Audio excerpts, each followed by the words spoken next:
childhoods that people have and how they become. We are all the product of our childhoods until we decide to take charge of our lives and transform ourselves and understand, go deep to understand our wounds, our childhood wounds. So what are actually the childhood wounds of this man who's provoking the war now? And the reason why I want to bring you this understanding is because we don't need to send hate and unforgiveness to this man. We need to send the opposite vibration, which is compassion, love and forgiveness. Because all the other vibrations, hatred and unforgiveness, all these vibrations will go to his heart and will just give more energy to the war. So we'll go step by step, and in the end I want to approach the Ho'oponopono and the reason why. But let's understand, I did a research about the childhood of Vladimir Putin, and here, okay, so his parents, the father was working in submarine, in military, okay, and his mother, she was a factory worker. He had two brothers who died before he born, okay? When he born, for his parents who had lost the other two kids in the war, with the diseases from war, he basically born during the Second World War, okay? So his parents, he was like the miracle child. And his parents would treat him like, helped him to be entitled, you know, treated like a king. However, he did not receive the most important thing, which was the love and care and the presence of his parents. His father was absent, and finally when he came home he had war injuries, severe war injuries, until the rest of his life. His mother was a factory worker. She was also not there. He was not cared as a baby. God knows if he was even breastfeeded, you know. He saw his mother for many times fainted, almost to death, because she had no food to eat, okay, because of the war. As a child, he basically grew up in war, during the Second World War. So one time he saw his mother fainted, and they thought she was dead, and they took her to the place where other dead people corpses were there. Hopefully, luckily she was not dead, and she woke up in time. So Vladimir, he saw all this. You can imagine. Yeah, I just would like you to take a few minutes while you are listening this story and close your eyes and just imagine a child living this reality. He was a street boy, and he was bullied by the other boys in the street. He was beaten and bad treated, okay, by the other boys, and their hobby was to catch big rats, big mouses on the street, because of the, you know, the hunger and all the poverty. There were so many rats on the street. So this was his hobby. He was raised like a street boy.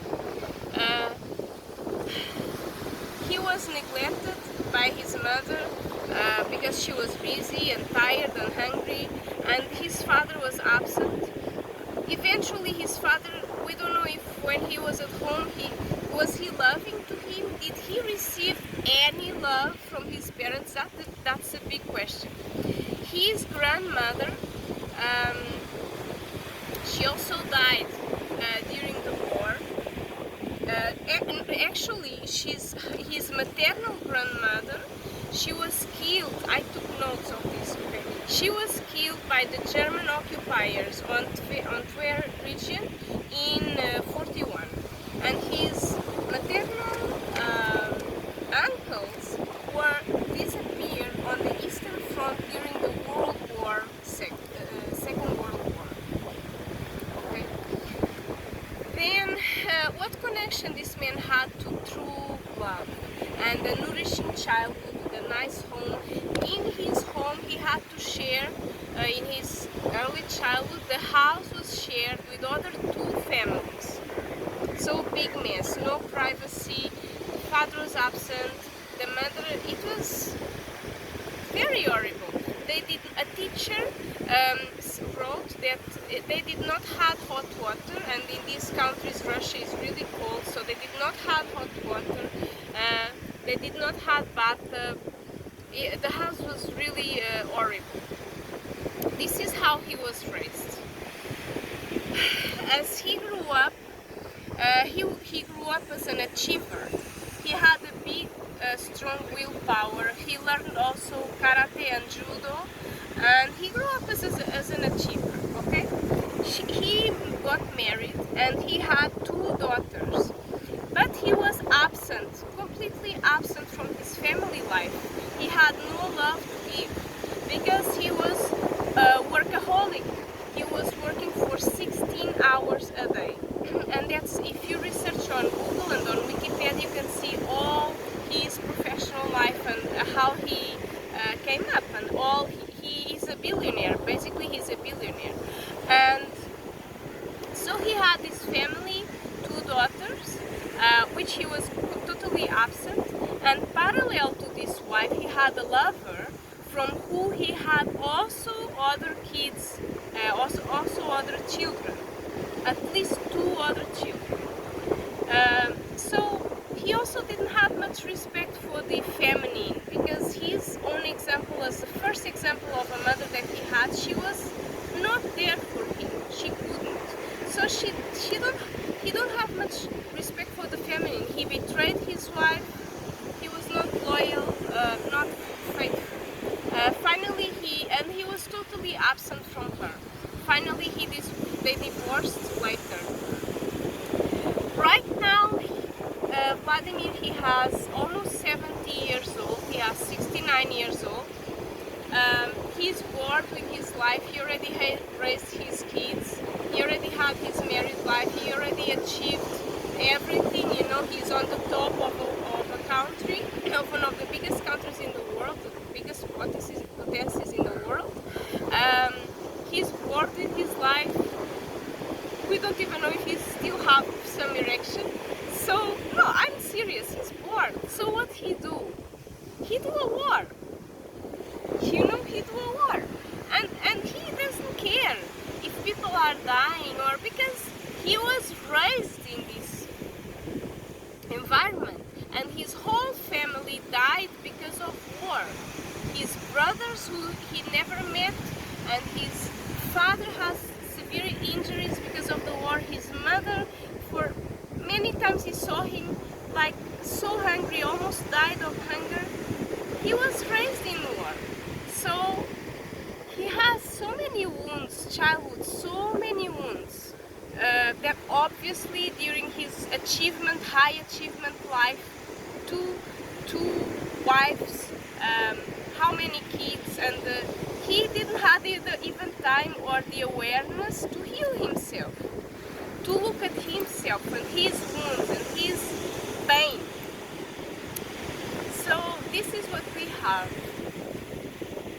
The reason why I'm saying this is because in tomorrow's meditation, and I decided I'm going to do this more often, we want to send him compassion and love and, you know, understanding and good wishes and good thoughts to stop this war. We don't want to send him vibrations of hate and unforgiveness, and I understand, it's understandable we have these feelings. How many people are dying and suffering because of this man? But what I want to bring an understanding is why and who is this man? What childhood is behind this man that is doing such a horrible thing to humanity? So that's the understanding I want to bring. Lastly, there is the Oponopono, which is, we say the name of the person, whoever we want to heal the relationship. relationship or heal his heart, we say the name of the person and we say, please forgive me, I love you, thank you. The Ho'oponopono became very famous because this was a psychiatrist who was working in a prison of high security level, so crazy people was there, murders and all the worst of this.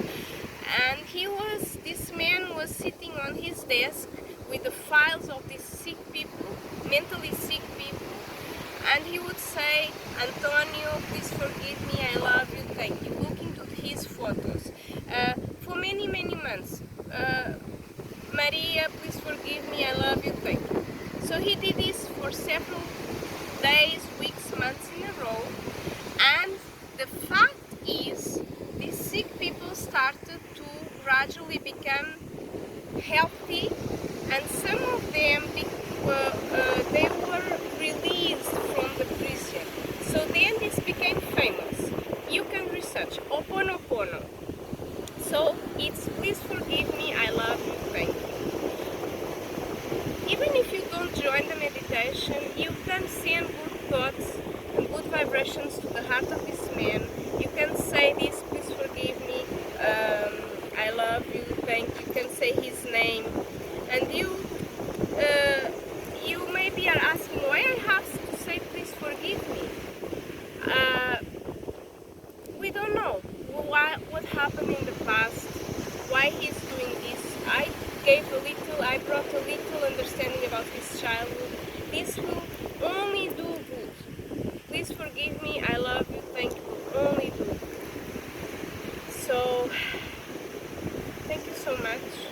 I hope you can understand a little bit better of what is the Ho'oponopono and why it's important to do it, especially to the leaders of wars, to stop this war and to don't become a worse thing than just a war which is already big enough between Russia and Ukraine.